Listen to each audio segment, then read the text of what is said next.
This is where it all started for me. Gavin Gee here from ultimatereloader.com. I'm talking about the Lee Pro 1000 3-station progressive reloading press. This was my very first reloading press. I saved a lot of money shooting .44 Magnum when I got this press, and it kind of got me hooked on reloading. In this video, I'm going to take an in-depth look at the Pro 1000. I'm going to revisit my roots in reloading by doing an unboxing video. We're going to get it all set up, load some 45 ACP, and then shoot that ammunition. So let's get started by getting this box open. I've not taken a look in here. There's been a few changes I've seen since I had my Pro 1000. Some things have been upgraded. Let's see exactly what those things are. Okay, got some staples here.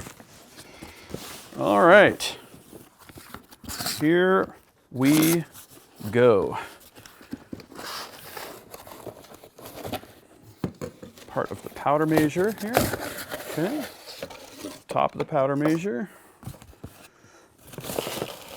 Here is the rest of the press. Oh wow, the colors are kind of different. The frame used to be red, and now it's bare aluminum with a little kind of Lee logo badge on there. I kind of like that. Okay, and we've got a die set here. Let's take a look in there. There we go. It's got the updated lock rings, which I'll have content on here shortly. And then we've got the handle, it looks like. The discs for the auto disc powder measure. The primer tray. This is an integrated flip tray. Looks like the tray that you find on some of the other new bench primer and so on and so forth. Okay, so here is what we've got. All of the basics. It's got the updated ergonomic roller handle. I have not tried that from Lee yet. Get all of our powder measure parts here out all together. Okay, so I'm going to read the instructions. I'm going to get the press mounted on an inline fabrication quick change top plate for the ultra mount system. I will note that Lee also makes an affordable benchtop mounting system with cleats that fit into a V-shaped pattern, and they also make a freestanding reloading stand that's also quite cost effective and rigid. I use the inline fabrication system here in the shop, and so I'm going to read the instructions. I'm going to get everything set out and ready to go, get it mounted, and then we'll go through the process of getting it set up and ready to load ammo.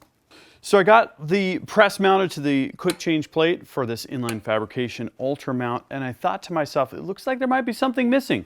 I looked in the box, and it turns out there's a couple more pieces here. So let's take a look at what we've got here. Okay, case feed tubes. I was wondering where those were.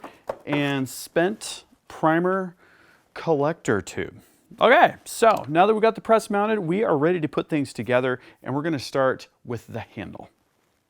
The handle for the Pro 1000 can be mounted either on the right-hand side or the left-hand side, so it is an ambidextrous setup. To mount the handle, we're just going to take this steel block, and then we've got a bolt here with a 1/2-inch head. We're just going to feed that through. I'm right-handed, so I'm going to put the handle on the right-hand side here. We're going to get that close, drop the handle in, and then do a sort of a finger tighten. And as we tighten, let's go ahead and switch directions there. We're going to want to make sure that the handle is straight, square with the press essentially. And then I'm going to crank this down fairly well and then give it a little bit of a test. We want to make sure that the handle is not going to twist. Looks like we're solid. Okay, now that we've installed the handle on the press, let's do a basic function check and then walk through each of the 3 stations on this press to talk about what's going to happen in each of these stations when we're reloading ammo. So if we lower the handle, that's going to raise the ram. And then when we raise the handle, that lowers the ram. You'll notice here at the bottom of the stroke, towards the bottom of the stroke, This shell plate indexes to the next station. So the shell casing goes into station number 1, it goes through a succession of operations, and it comes out as a completed cartridge.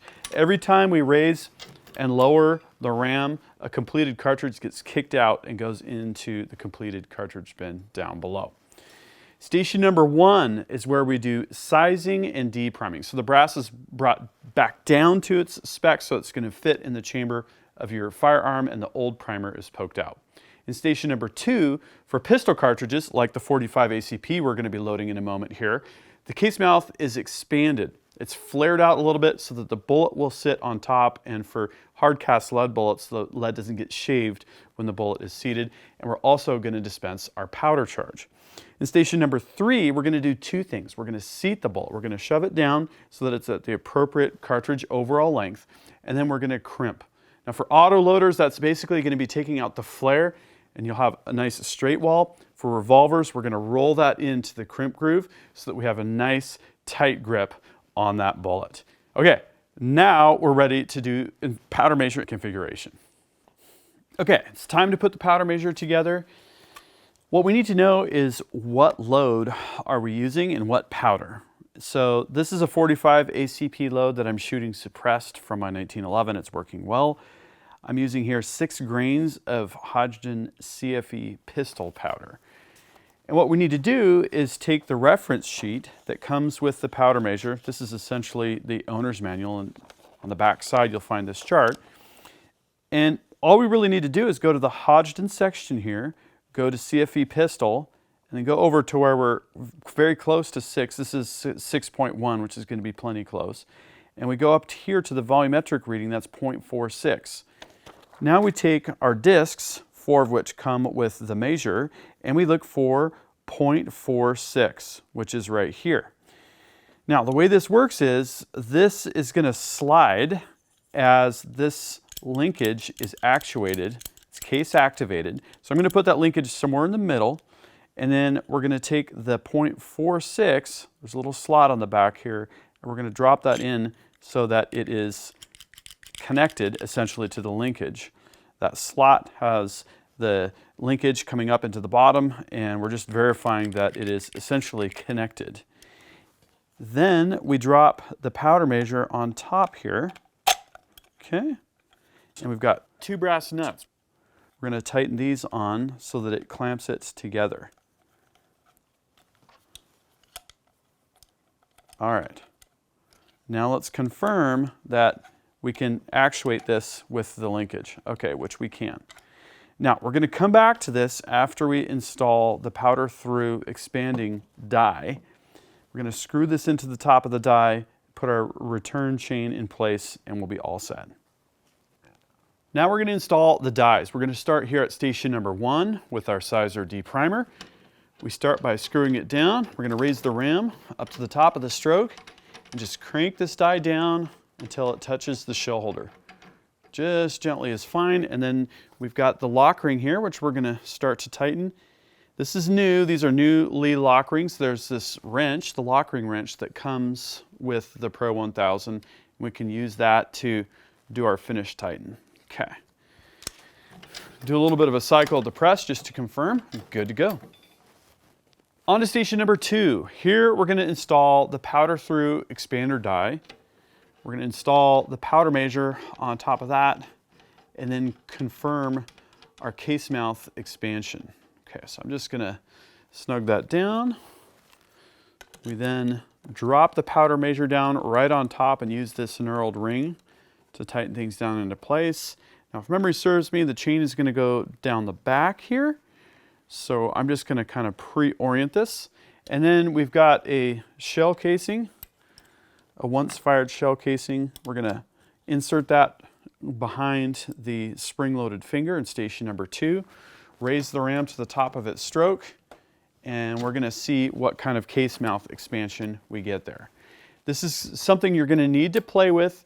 You're going to want somewhere for autoloaders around 0.010 of an inch larger at the case mouth than the body of the case. It's something that you're going to need to experiment with the bullets that you're placing. You're going to want them to set nice and straight and not do too much tipping. And you also don't want to over flare because that's going to work the brass excessively. So here we are around the back side of the press. I'm just gonna double check that our lock ring is snug. That's good. We've got our return chain. I've attached the bell end here, about 2 links from the very end of the chain. I'm just gonna take the cushioning spring, feed the chain through that, and then we're gonna pull it up through the hole in the press frame that everything bottoms out against, like that. Okay, so let's see where we're at here. Okay, we wanna be at the bottom of the stroke. We wanna have the linkage at the bottom of its travel, and I'm just gonna feed the chain in through the innermost hole here. Okay, now if we hold this down a little bit, we can actually simulate what's gonna happen when we get to the bottom of the stroke. I'm gonna give it one more, I think, link here, like so. Let's just hold that there and see that we have spring compression at the very bottom of the stroke. I think I like that. I'm just going to take that and feed it back through the other hole in the linkage. Make sure that everything is seated down tight. That looks good. That snapped into place. And we've got just a little bit of spring compression at the bottom of the stroke. That's exactly where we want to be. Last but not least, we've got the seating and crimping die, which is going to go in station number 3. I'm just going to swing the powder measure gently out of the way there. And we'll turn this into the press. And in order to set this up, what I've got is one of the completed cartridges from that load I talked about.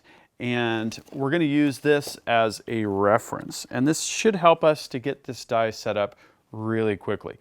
So what we want to do is to back out the seating stem, because we're going to work on the crimp first, and we're going to get the die body positioned appropriately. Okay, so we're going to raise the ram to the top of the stroke. I'm going to turn this down until I feel some resistance, which is right about there, and then I'm going to go just a little bit more.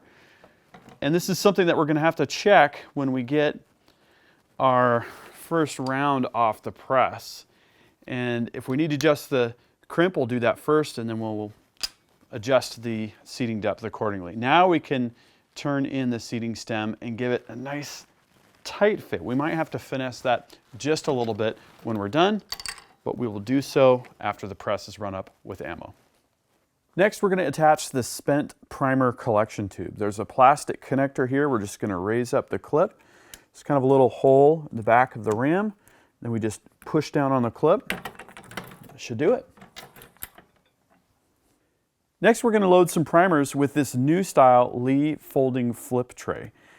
You just click this little switch to open, and we're going to go ahead and dump our primers in. Now, I will note here that Lee recommends using only CCI or Remington primers. For more information on that, you can click on the first link in the video description, and I'll have a bit more context there. So we're just going to keep shaking this until all of the primers are facing anvil up. And just gonna get those last couple there. There we go. Okay. And then what we can do is go to lock, and we're gonna wait to go to on until we get this installed on the press. Then the primers will fall down. So there's a little plastic chute here where the primers fall down. We're just gonna take the flip tray, insert it firmly in there, and then switch the switch to on. As the press is cycled, the primer flip tray is agitated and it fills up the entire trough with primers. So now that we've completed the basics of the press setup and we've got our primers, I'm going to add some powder, then we'll confirm our die setup, run a few cartridges through the press, then take a look at the case feeder. So I'm going to take some Hodgdon CFE pistol. This is the copper fouling eraser.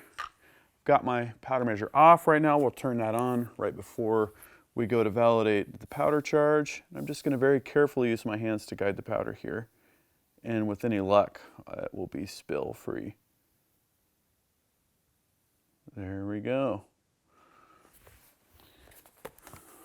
Just takes a little bit of care. All right, so let's take some cartridges, validate this entire setup, and then we'll be off and running.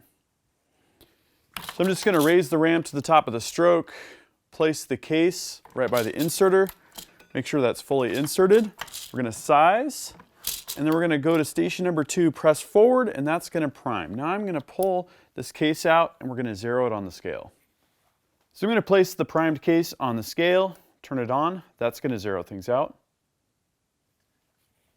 Now we can reinsert the case at station number 2, dispense a powder charge, and then remove the case from station number 3. We want to do this a few times to get the powder measure run up. Now we can weigh our sample charge. We're looking for 6 grains. Let's see where we landed.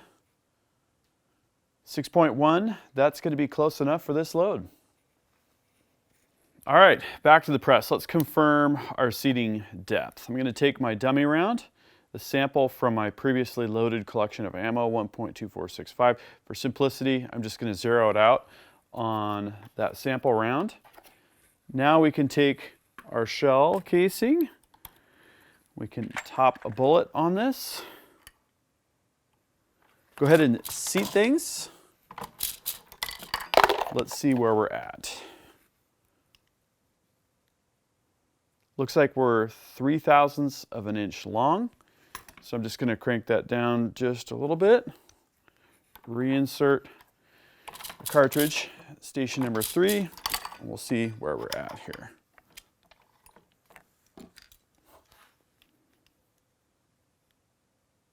-3. Looks like we need to split the difference. We should be good. We can now run up the press and start to load progressively. Just going to insert a shell casing here so the inserter can push it in each time.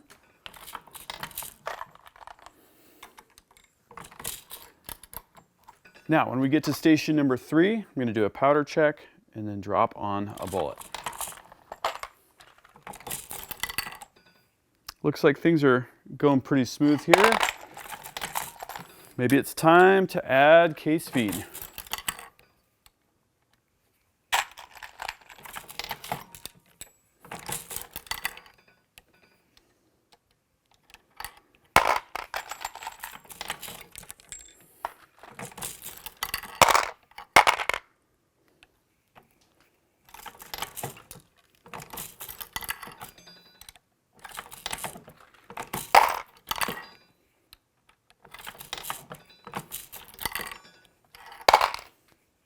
So once you've validated your press setup and you're fully comfortable with the operation of the Pro 1000, it's time to get the case feed system installed. This is a really simple procedure. You're just going to take the spring and disconnect it from the inserter, remove the inserter, place a shell casing on the slide plate, put a coin on top of that for proper spacing, lower the feed tube base down so that it contacts the top of the coin, tighten the appropriate bolts, ready to go. You can then slide the tubes into the tube base and fill them like I have done here. When we're loading, we can just rotate these into place as each one is emptied. So let's start some fully progressive loading. Now all we have to focus on is bullet placement and powder checks, which is great. So here we are. I've got a good powder charge. I'm going to place a bullet.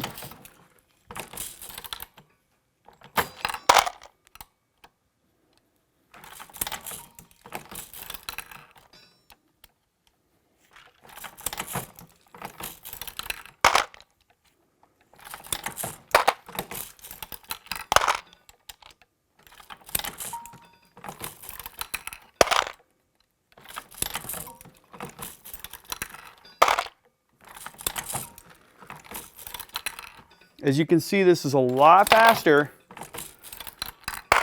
than loading manually pressing cases because we've got one hand on the press handle and we've got one hand placing bullets. Doing a powder check each time, good to go.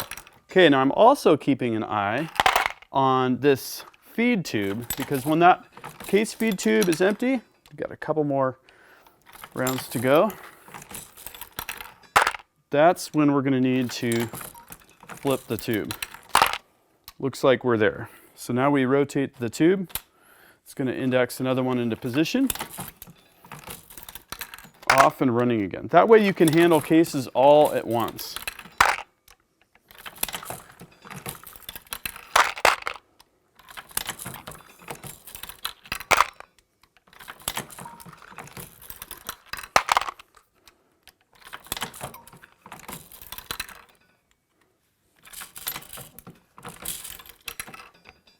Looks like our completed cartridge bin is getting full. So we'll go ahead and run the press down.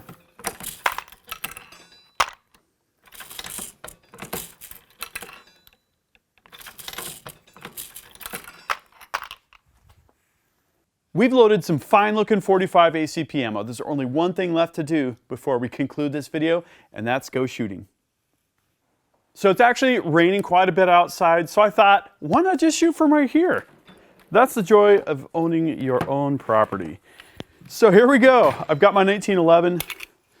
I've got the Osprey 45 suppressor here. We're gonna load the magazine the elegant way, right out of the completed cartridge bin. And what I've got is I've got a new plink and swing target. So I thought it'd be kind of fun to give that a try. There we go. And I guess I should open the door.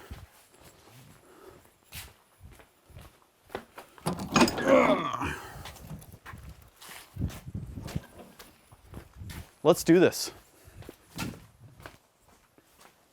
Still a little loud with the suppressor indoors, so we're gonna do some ear pro.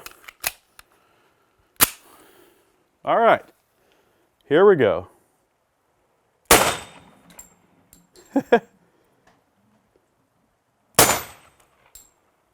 That's pretty fun.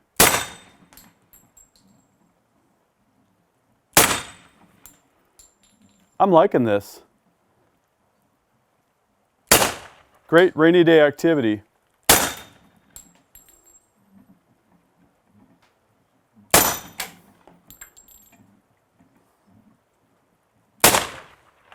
All right, that was fun.